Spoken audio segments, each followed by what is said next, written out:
Bon. Je veux votre opinion. L'aide sociale, c'est une aide temporaire. Hey, ben jusqu'à maintenant, je suis assez d'accord avec toi parce que en effet, le programme d'aide sociale, c'est supposé être un soutien temporaire dans la vie de quelqu'un. Mais par contre, ce qu'on remarque depuis les dernières années, c'est qu'il accomplit vraiment pas la job qu'il devrait faire. Hein. Les objectifs visés par l'aide sociale, comme de réinsérer les personnes, de leur permettre un temps de pause pour pouvoir se réorganiser, reprendre un peu des forces, gérer des symptômes dépressifs, ben c'est pas du tout ça que le programme fait. Au contraire, il amène de plus en plus les personnes vers la pauvreté. Parce qu'en effet, le revenu de l'aide sociale, il est beaucoup trop bas pour que les personnes puissent maintenir un niveau de vie qui est viable. Puis ça amène beaucoup de problèmes, entre autres des enjeux de santé, qui fait que les personnes vont s'éloigner de plus en plus du marché du travail. On a beaucoup d'études là-dessus au Québec. Au passage, ce serait le fun que tu fasses la différence entre l'aide sociale et la solidarité sociale, mais jusque-là, c'est pas trop grave. Angoisse généralisée, trouble obsessionnel compulsif ou dépression majeure, dépression sévère, appelle-le ce que tu voudras, ce sont des mauvaises périodes dans la vie de quelqu'un. Certes, certaines personnes vont y vivre plus longtemps, par manque de connaissances ou manque de vouloir. Ben, premièrement, ce que tu décris là, c'est pas des mauvaises périodes de vie, OK? C'est des enjeux de santé qui peuvent être chroniques. On va partir de là. Puis comme tu prétends être une thérapeute, je m'attends à ce que tu le saches. Comme toutes les situations de santé, là, ben, ces enjeux-là sont influencés par des choses qui sont plus ou moins dans le contrôle de la personne, OK? Parce que, guess what? L'humain, c'est pas un organisme qui vit dans un vacuum. La gestion des symptômes puis le rétablissement sont influencés par plein d'affaires comme la génétique, la sévérité des symptômes, l'habitude de la personne à gérer ses symptômes, mais aussi des choses comme son soutien social, le milieu dans lequel elle vit, la compétence des professionnels qui la suivent, puis aussi les politiques sociales.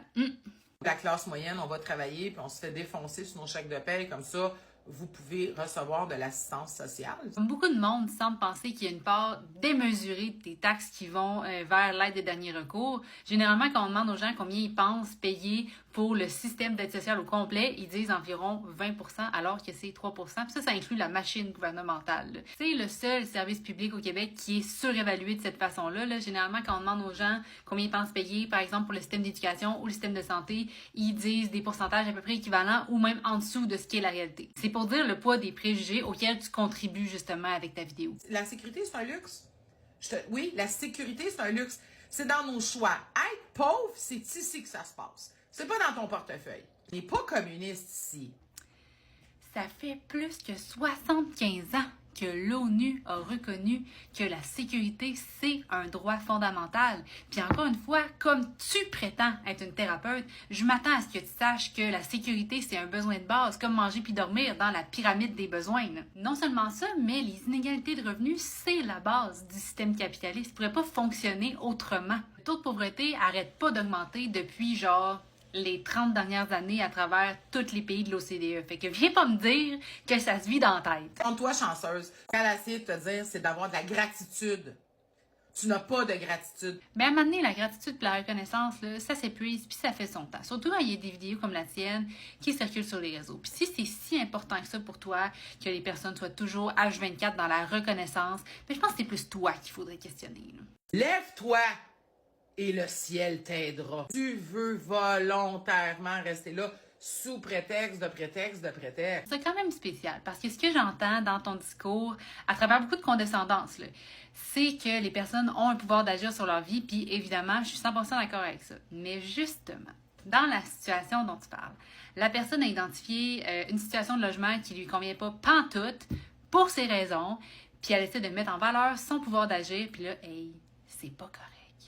Elle devrait se contenter. Le choix encore là, t'es sur l'aide sociale, mais t'as un véhicule. Ah! Regardons. Comme si le fait d'avoir puis de garder un vieux calice de bazou qui est fini de payer depuis vraiment longtemps, ça démontrait une quelconque mauvaise intention. Qu'est-ce que tu connais de la vie de la personne? Genre, est-ce que tu le sais s'il faut qu'elle se déplace dans une autre région pour aller voir son médecin de famille ou un médecin traitant qui la traite justement pour la santé mentale? Genre, qu'est-ce que tu sais, là?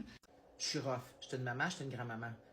Je vais pas mettre des gants blancs. Comprends-tu? Moi, je vais te parler pour te shaker. Ben, vu que t'aimes ça, donner des conseils non sollicités, j'imagine qu'il t'aime ça en recevoir, je te le donne, lui, il est gratis. La confrontation, c'est un outil d'intervention à utiliser quand tu as une relation de confiance avec quelqu'un, pas envers des inconnus, OK? Parce que là, ça peut avoir l'effet inverse. Ça, je me serais attendue à ce que tu le saches. La prochaine fois, avant de commencer à offrir tes services puis à garantir des résultats comme tu le fais, bien, assure-toi donc que tu comprends la situation de la personne puis que tu as de la bienveillance envers elle. Parce qu'il n'y a rien de bienveillant dans la vidéo que tu as faite. J'ai vu que tu as fait des commentaires à ce sujet-là.